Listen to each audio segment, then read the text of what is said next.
Welcome guys, কেমন আছো তোমরা সবাই? আশা করি তোমরা সবাই খুবই ভালো আছো এবং হ্যাঁ, আমরাও অনেক ভালো আছি। তো তোমরা অনেকেই কমেন্ট বক্সে কমেন্ট করছো বারবার নোটিফিকেশনে কত কি খরচা হয়েছে আমাদের একটু জানাও।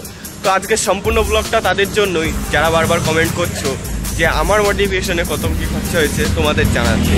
তো চলো বেশি দেরি না করে আজকের এই ব্লগটা শুরু করা যায়। বুঝতেই পারছি বাইরের অনেক নয়েজ আসছে ভিডিওতে, তো এইটুকুর জন্য একটু মাফ করে আমার মাইক্রোফোনটা আনতে আজকে আমি ভুলে গেছি। আমি চলে আসি অ্যাডজাস্ট ক্লাচটা পড়েছে আমার অ্যারাউন্ড 900 টাকা। তারপর হচ্ছে মিররটা অ্যারাউন্ড 1500 টাকা।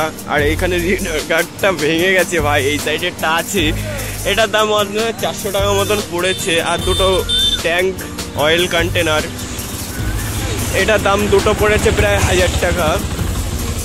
আর N160-তে এই জিনিসটা বেশ খুবই একটা ভালো লাগে, এটার দাম পড়েছে অ্যারাউন্ড 400 টাকা। 4টে ইন্ডিকেটারই চেঞ্জ করা, সেখানে প্রায় 800 টাকা মতন গেছে। আর এই জিনিসটা ভাই খুবই মানে আর কি বলবো, আমার মুখে ভাষা নেই, ইউনিক জিনিস একটা। আর N160-তে দেখো ভাই যা লাগে না, পুরো এর লুকটাই চেঞ্জ করে দেয়। এটার দাম প্রায় 300 টাকা মতন পড়েছে।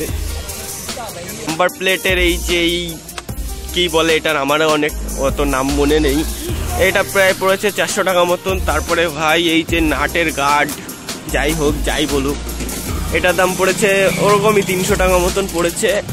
তারপরে ক্র্যাশ গার্ড, ভাই ক্র্যাশ গার্ডের দাম প্রায় 1000 টাকা মতন পড়েছে।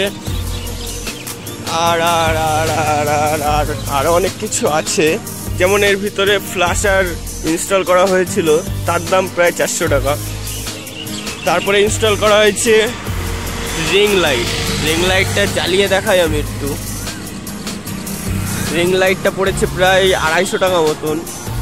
টেডিটা ইনস্টল করা হয়েছে নতুন করে, আগের টেডিটা ভাল লাগতো না আমার, এটার দাম প্রায় 1200 টাকা মতন পড়েছে আমার। পরে ভাই এই রিং বোর্ডটা প্রায় 450 টাকা কি 500 টাকা অ্যারাউন্ড, অত তো ভাই মনে নেই, এরকমই হবে হয়তো।